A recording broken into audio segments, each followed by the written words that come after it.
either of those lofty heights at that age, I would have asked no more. So my father, rather than see me follow in the footsteps of my older brothers, secured me a situation in a village store some 20 miles distant. The storekeeper was a fellow countryman of my father, from the same county in Ireland, in fact, and I was duly elated on getting away from home to the life of the village. But my elation was short lived. I was to receive no wages for the first 6 months. My father counselled the merchant to work me hard, and if possible, cure me of the foolish notion, as he termed it. The storekeeper cured me. The first week I was with him, he kept me in a back warehouse shelling corn. The second week started out no better. I was given a shovel and put on the street to work out the poll tax, not only for the merchant, but of the 2 other clerks in the store. Here was 2 weeks' work in sight, but the third morning I took breakfast at home. My mercantile career had ended, and forthwith I took to the range as a preacher's son takes to vice. By the time I was 20, there was no better cowhand in the entire country. I could, besides, speak Spanish and play the fiddle, and thought nothing of riding 30 miles to a dance. The vagabond temperament of the range I easily assimilated. Christmas in the South is always a season of festivity, and the magnet of mother and home yearly drew us to the family hearthstone. There we brothers met and exchanged stories of our experiences. But one year both my brothers brought home a new experience. They had been up the trail, and the wondrous stories they told about the northern country set my blood on fire.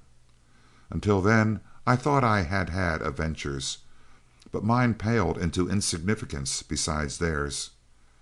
The following summer my eldest brother, Robert, himself was to boss a herd up the trail, and I pleaded with him to give me a berth, but he refused, saying, "No, Tommy, the trail is one place where a foreman can have no favorites.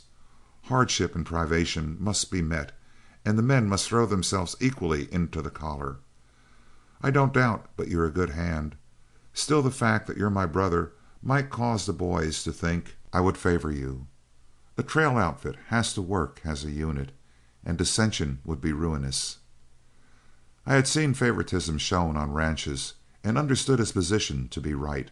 Still, I felt that I must make that trip, if it were possible.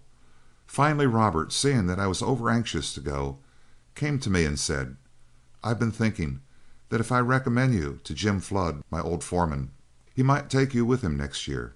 He is to have a herd that will take 5 months from start to delivery, and that will be the chance of your life. I'll see him next week and make a strong talk for you." True to his word, he bespoke me a job with Flood the next time he met him, and a week later a letter from Flood reached me, terse and pointed, engaging my services as a trail hand for the coming summer. The outfit would pass near our home on its way to receive the cattle, which were to make up the trail herd. Time and place were appointed where I was to meet them in the middle of March, and I felt as if I were made. I remember my mothers and sisters twitted me about the swagger that came into my walk after the receipt of Flood's letter, and even asserted that I sat my horse as straight as a poker. Possibly, but wasn't I going up the trail with Jim Flood, the boss foreman of Don Lovell, the cowman and drover? Our little ranch was near Cibolo Ford on the river, and as the outfit passed down the country, they crossed at that ford and picked me up. Flood was not with them, which was a disappointment to me, Quince Forrest acting as segundo at the time. They had 4 mules to the chuck wagon, under Barney McCain as cook, while the remuda, under Billy Honeyman as horse wrangler, numbered 142, 10 horses to the man, with 2 extra for the foreman.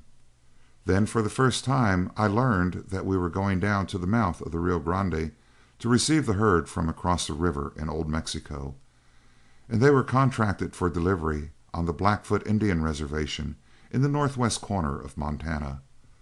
Lovell had several contracts with the Indian Department of the government that year, and had been granted the privilege of bringing in, free of duty, any cattle to be used in filling Indian contracts. My worst trouble was getting away from home on the morning of starting. Mother and my sisters, of course, shed a few tears, but my father, stern and unbending in his manner, gave me his benediction in these words: "Thomas Moore, you're the third son to leave our roof, but your father's blessing goes with you. I left my own home beyond the sea before I was your age." And as they all stood at the gate, I climbed into my saddle and rode away, with a lump in my throat which left me speechless to reply. End of chapter 1.